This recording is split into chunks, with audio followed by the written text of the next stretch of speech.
Good plan.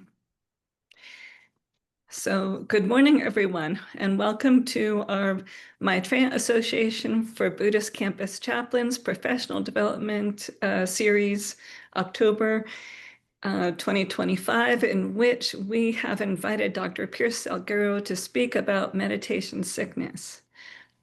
Pierce is a multidisciplinary scholar whose work sits at the intersection between spirituality, often Buddhism, health, and cross-cultural exchange.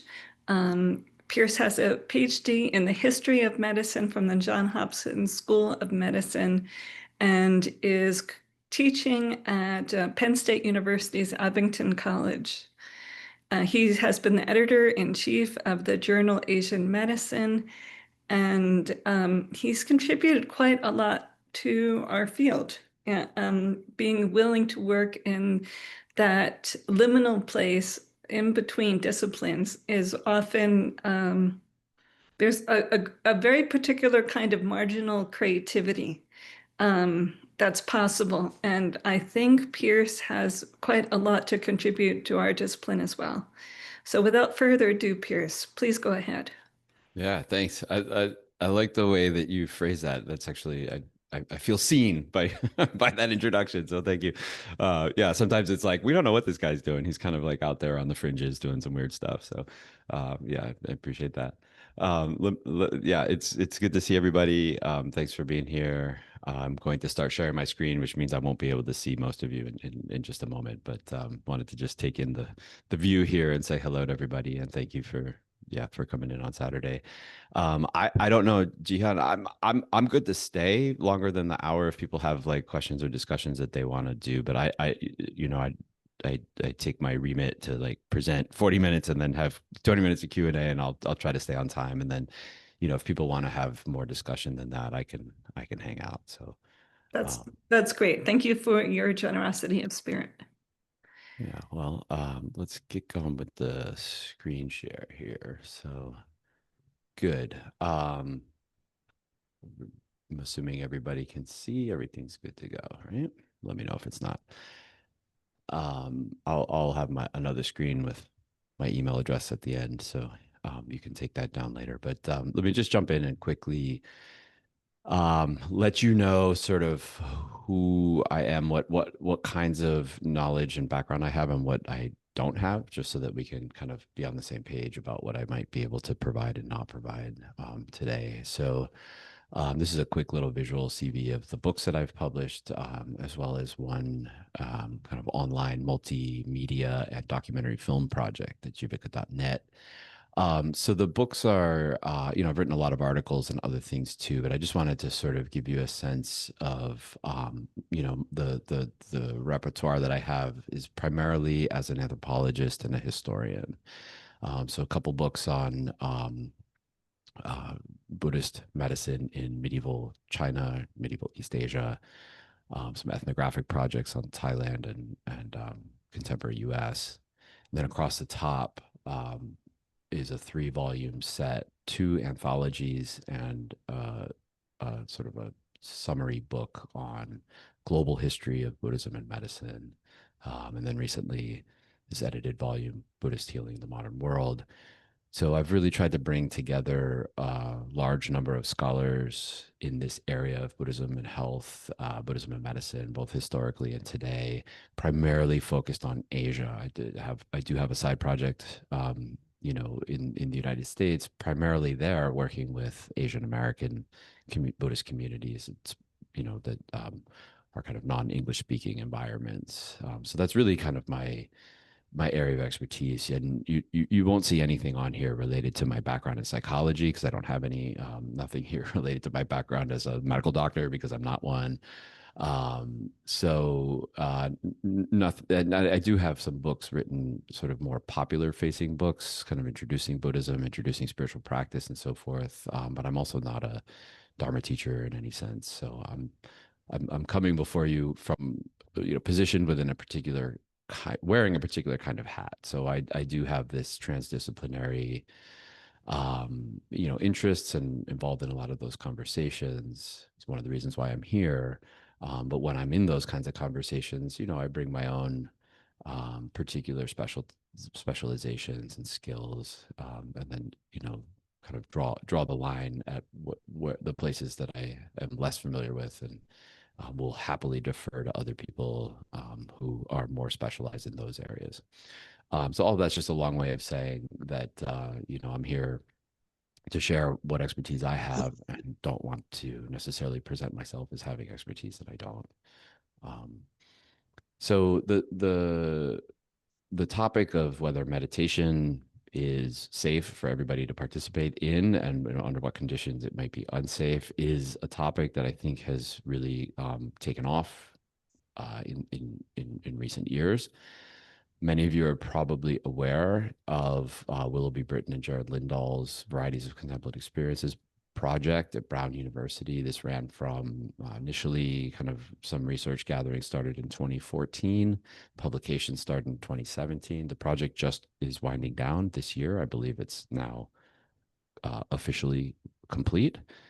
And the project resulted in a lot of publications, as well as TED Talks and public presentations and so forth regarding the findings of the project, which really were for the first time in English, in Western spiritual circles, Western Buddhist circles in particular. It was really the first time that there was a sustained attention paid to the potential dangers of meditation, as well as the first time that there was a serious clinical research done on that subject.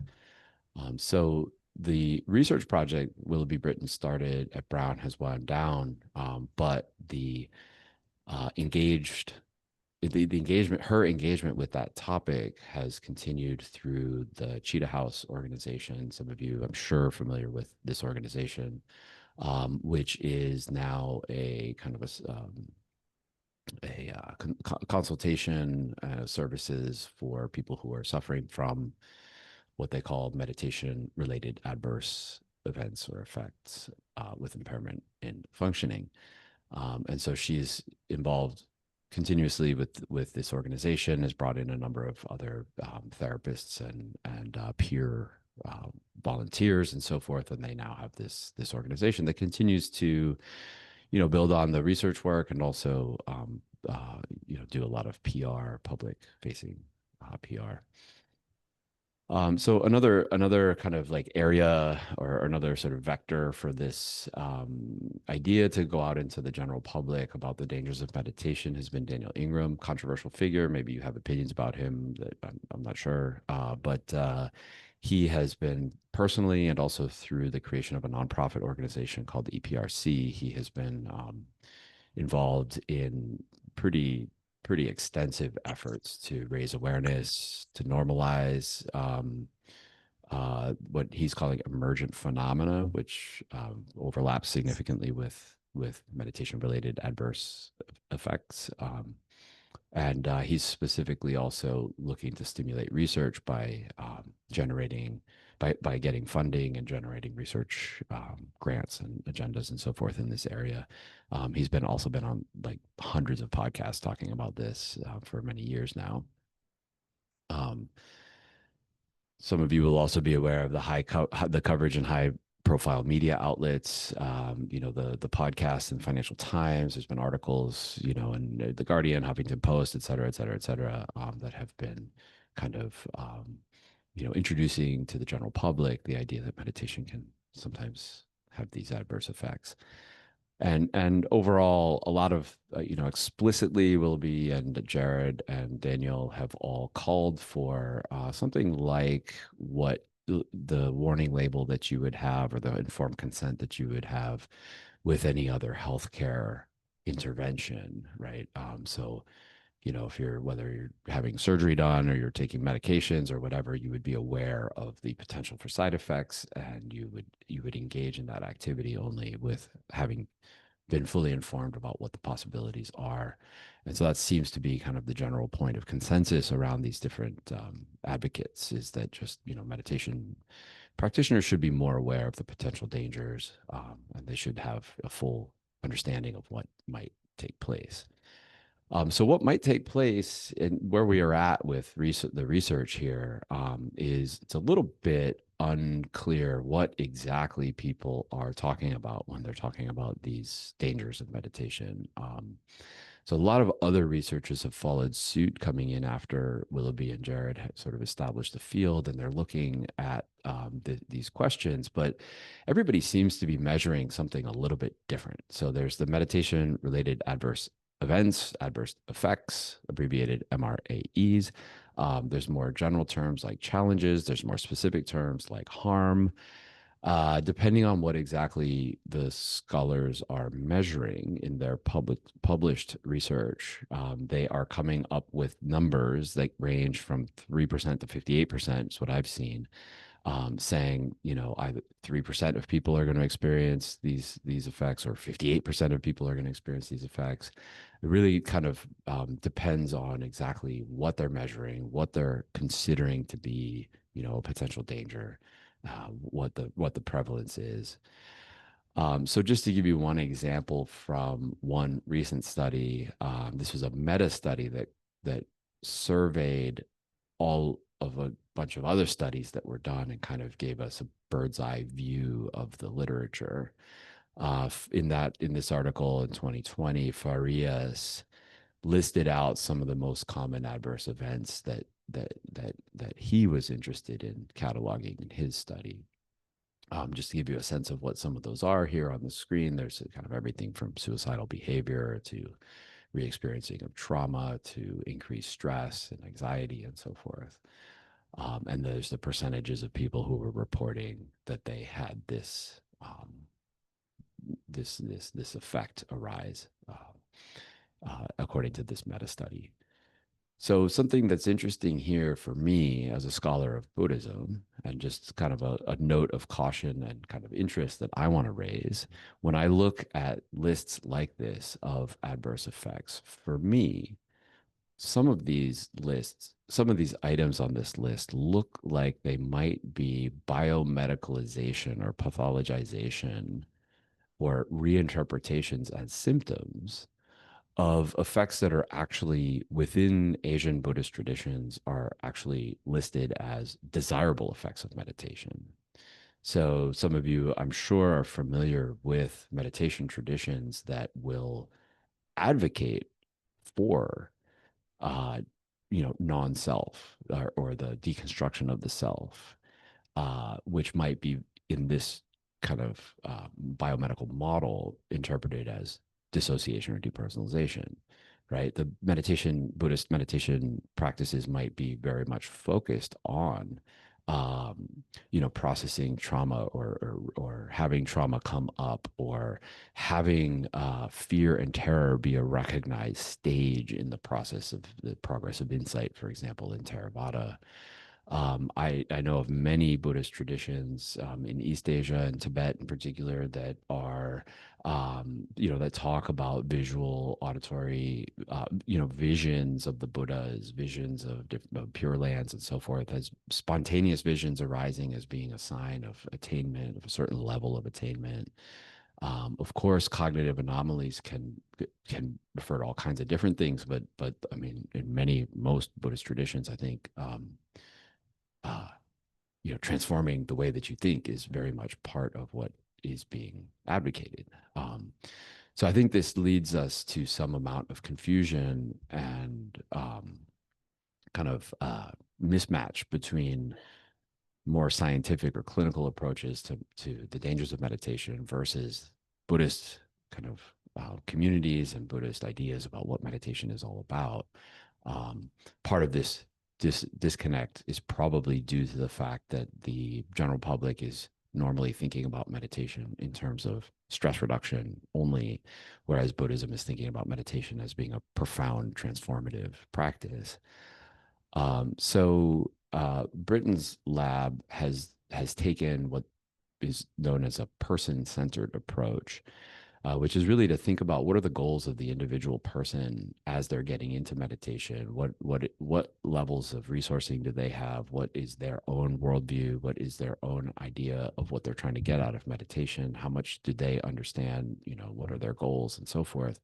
And then we would refer to, we would define adverse events within that person's own context, right? So what might be a desirable effect for one person who's seeking to have a certain kind of, experience of non-self, let's say, could for another person be recognized as being an adverse event, because that's not what they were looking for.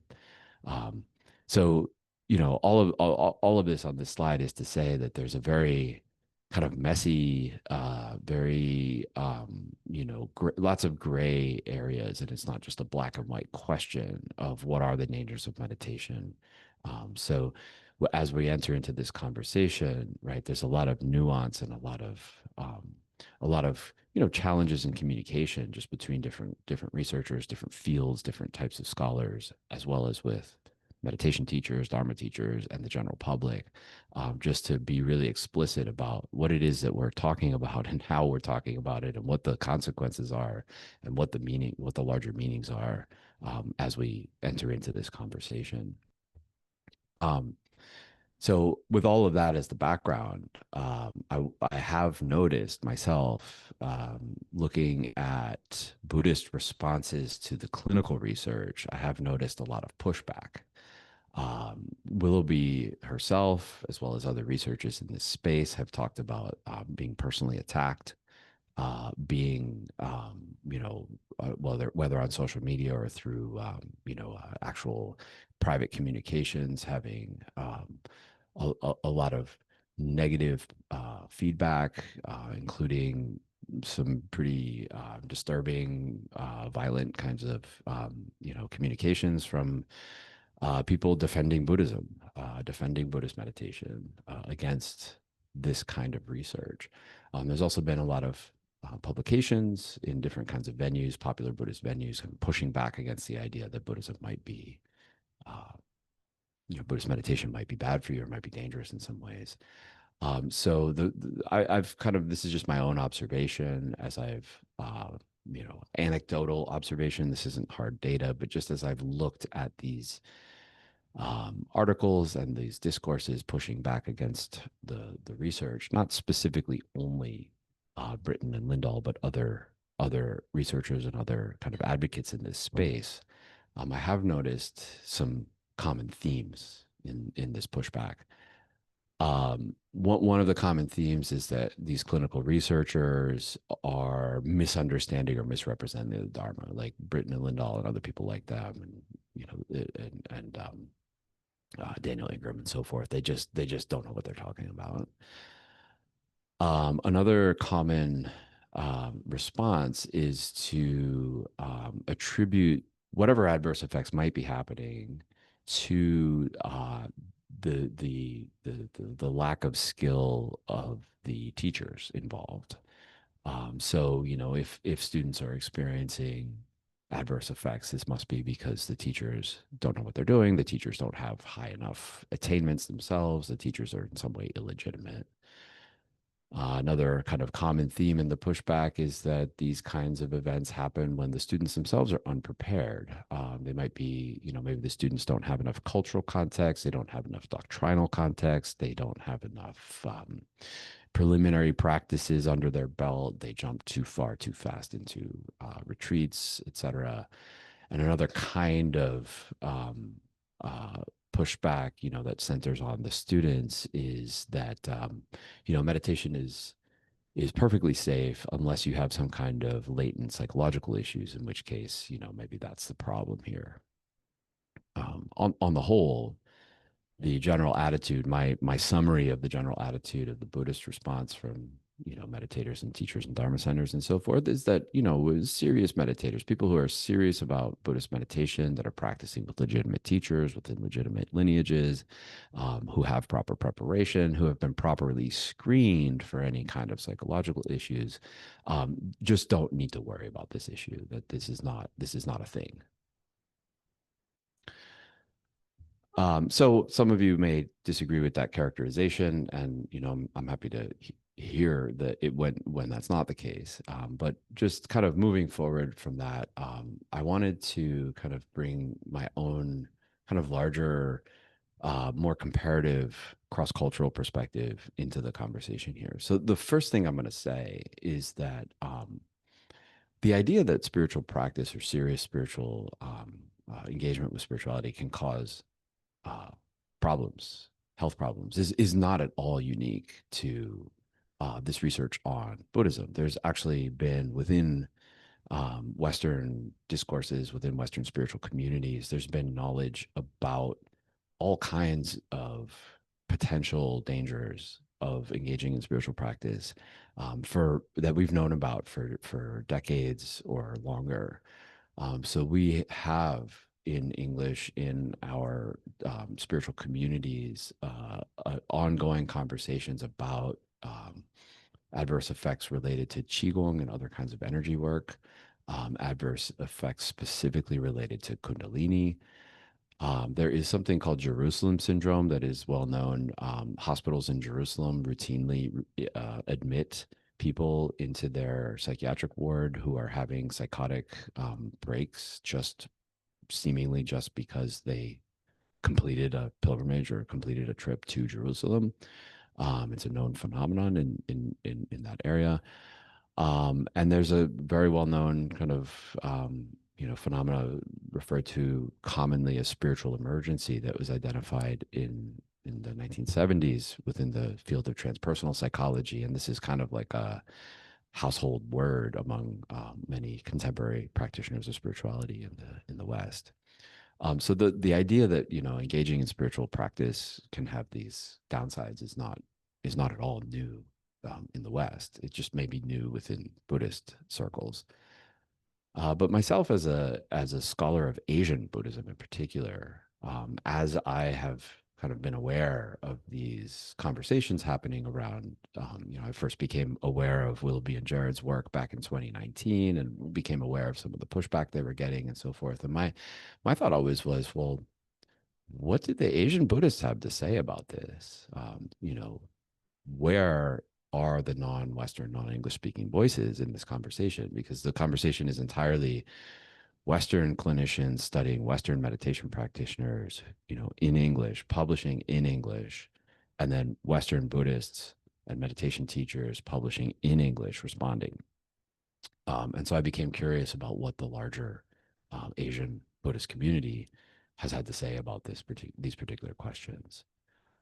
And one of the reasons that I knew that the Asian traditions would have something to say about this is because in my own work, I already had identified some literature, and there were already some discussions of these potential negative effects, going back as early as my 2017 anthology.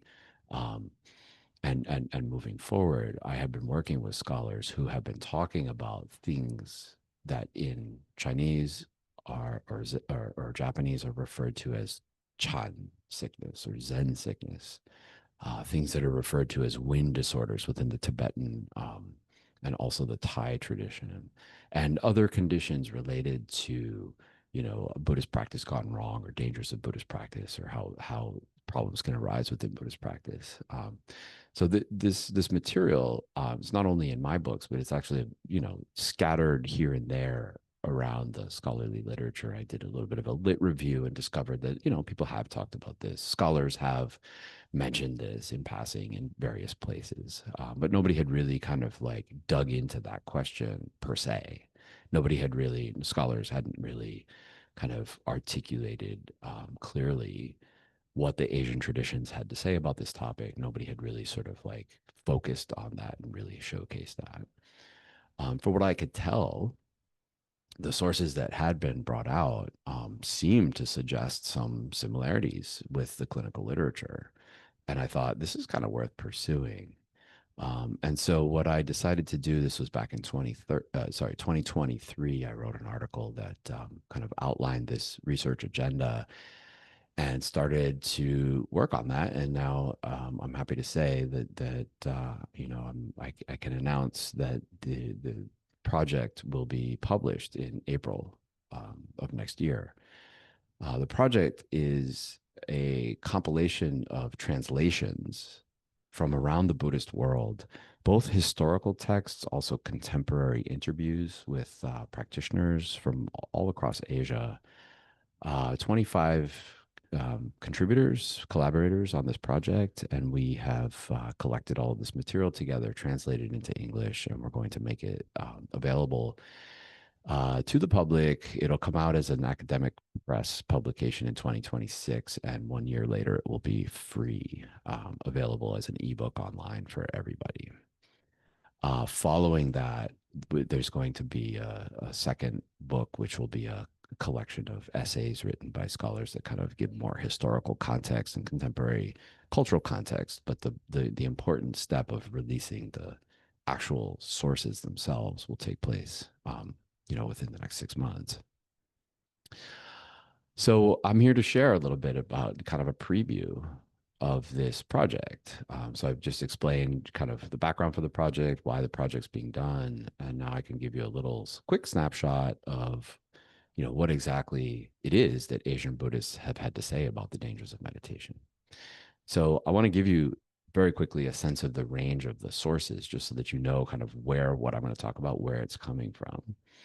So the first thing to say is that there's a lot of scriptures in this collection. So everything I'm going to list here is now available in translation through this book. So we have scriptures from Pali, or very early scriptures from Pali, Sanskrit, and Chinese. There's a story in the Samyutta Agama about monks committing suicide en masse because of following instructions, certain kind of meditation practice. There's a Pali text in which the Buddha describes his own challenges that he experienced from practicing too intensely before he became the Buddha, when he was still, just the Bodhisattva. And there are some early Mahayana scriptures, both the Perfection of Insight in 8,000 lines and also the Shurangama Sutra. These are two sutras, one in Sanskrit, one in Chinese. They talk about, they talk in terms of demonic attacks or demonic states that advanced practitioners can get themselves into, specifically because they are advanced. It's because they've reached a certain level of attainment that these demonic states and demonic attacks can take place.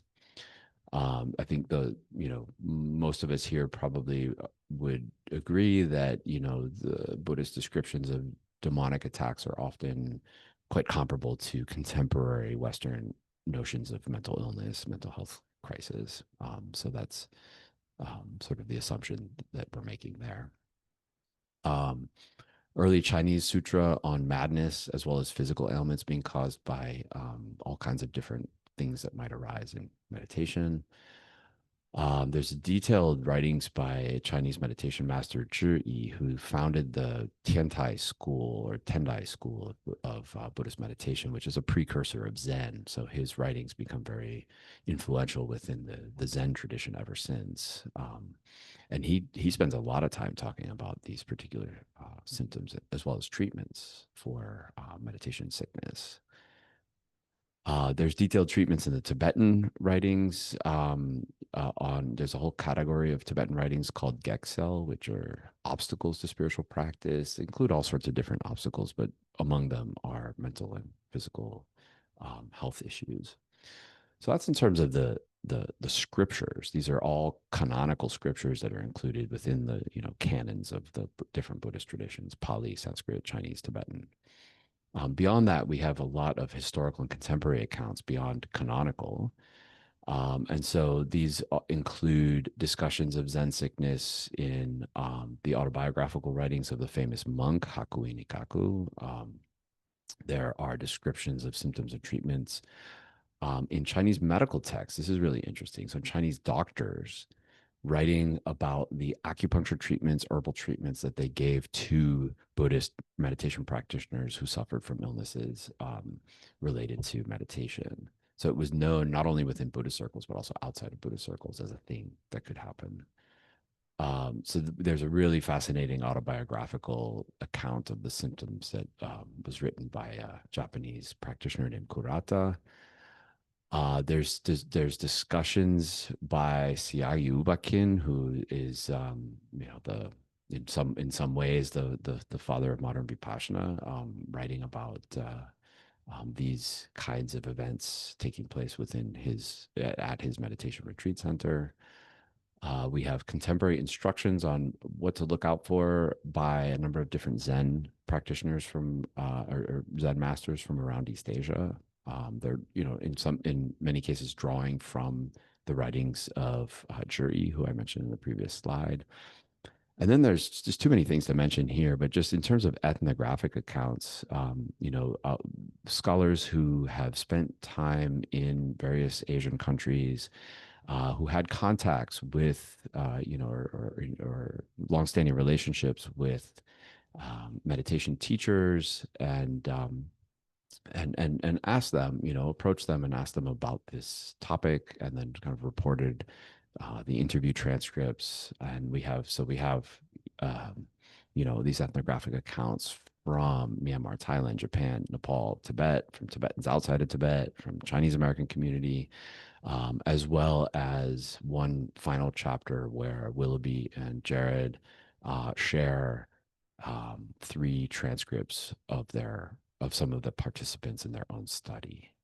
So what we've tried to do is kind of like take a broad swath of the whole Buddhist world, and both historical as well as contemporary, and put all of these sources on the same page. Um, so I'm going to summarize now. I can get into some details in Q&A, but just want to summarize in my limited time quickly, just kind of like bullet point headlines. What do Asian Buddhists say about managing and curing these conditions? I think it's important, just to sort of like share some general advice. So across the board, these are in no particular order, but these are sort of like the 6 or 7 kind of headline top most important take home points from the material, in my opinion. So the first one is, there's a repeated focus on diversity in your practice. So a lot of attention to people becoming overly focused on just one technique. And if you're only practicing one technique, or you're practicing a technique to an extreme level, that this is a recipe for meditation sickness, or for something to go wrong with your meditation.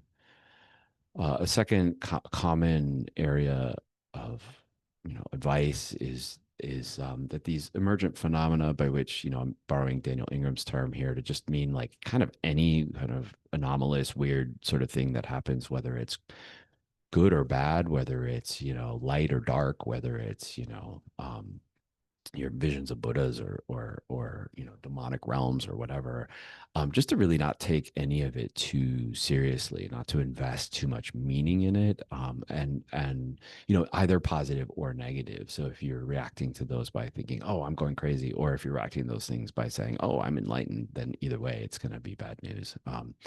But there is a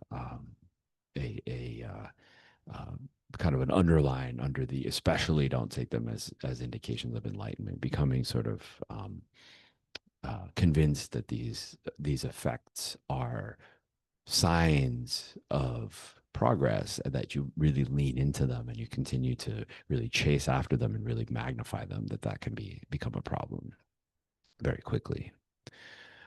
Across these Buddhist texts, there's a constant emphasis on practicing meditation within a moral framework. So I think this is something probably most contemporary Dharma teachers are already very sensitive to, as we look around the landscape and see, decontextualized mindfulness being sort of practiced, in complete separation from any kind of ethical system and so forth. So the Buddhist tradition is very concerned that meditation take place within a moral framework, within a framework of, whether it's Shila, or precepts, or monastic code, or whatever, that there's a real premium to be placed on morality, as a safety mechanism for experiencing, mitigating against experiencing these kinds of dangers.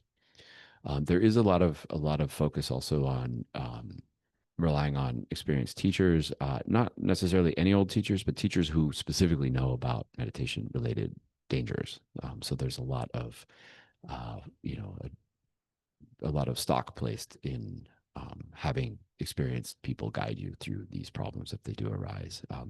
To the point that Hakuin travels all over Japan, in the 17th century, looking for the one master who's going to actually teach him how to properly deal with his meditation sickness. So there's kind of an idea that there are specialists in in these areas, and that they should be sought out, and that you should get experienced and reliable help when you need it.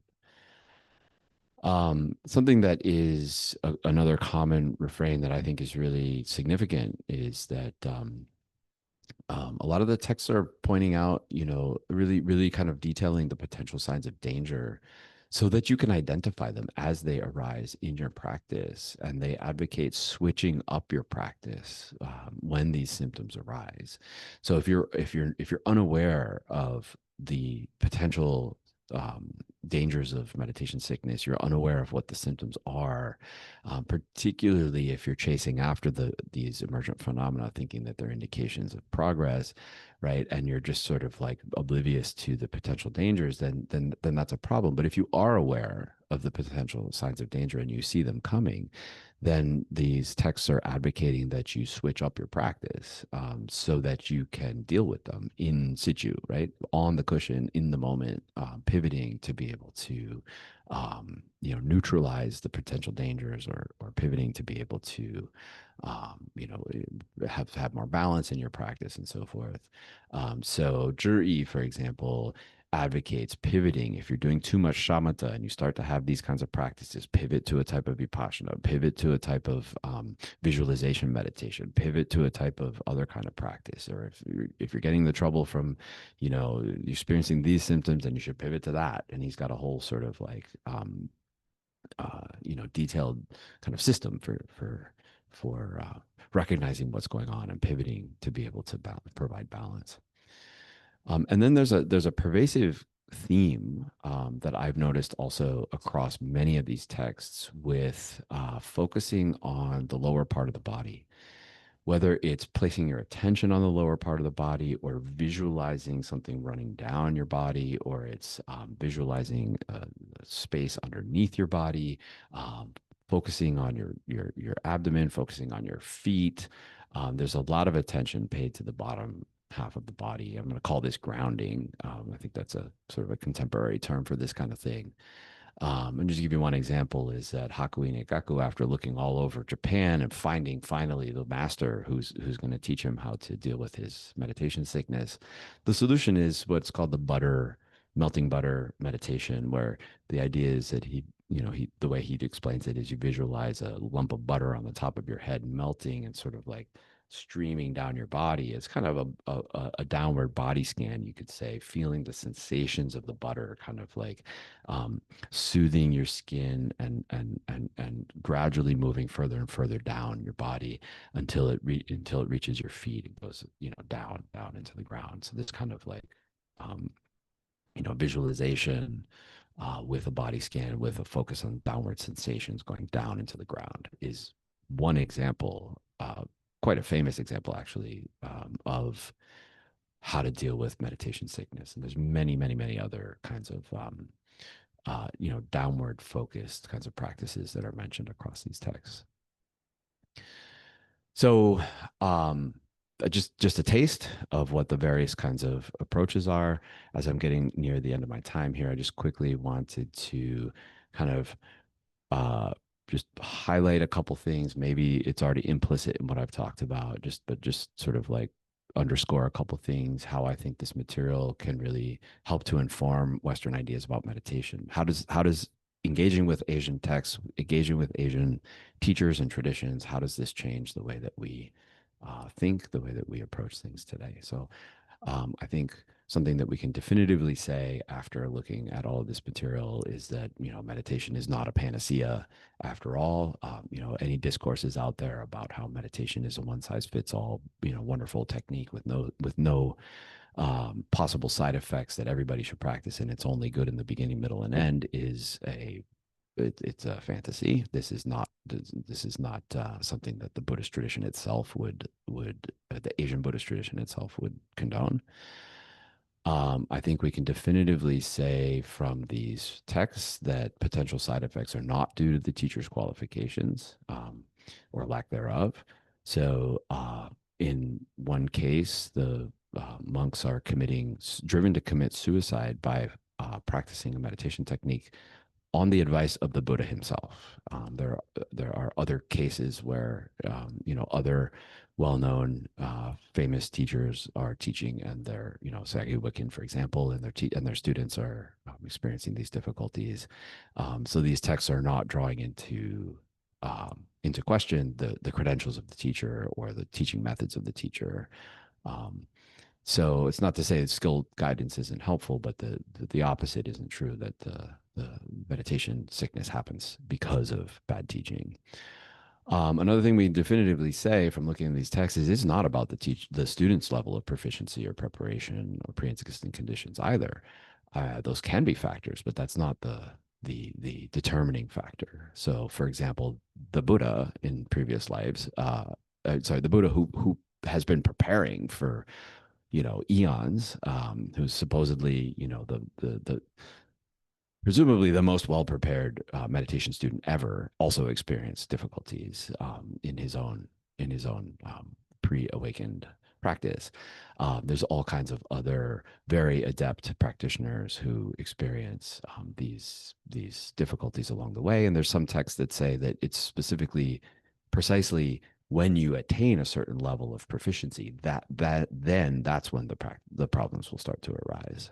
And so that's I think something that the texts are pretty clear about. The texts are clear that there are ways to prevent these adverse effects.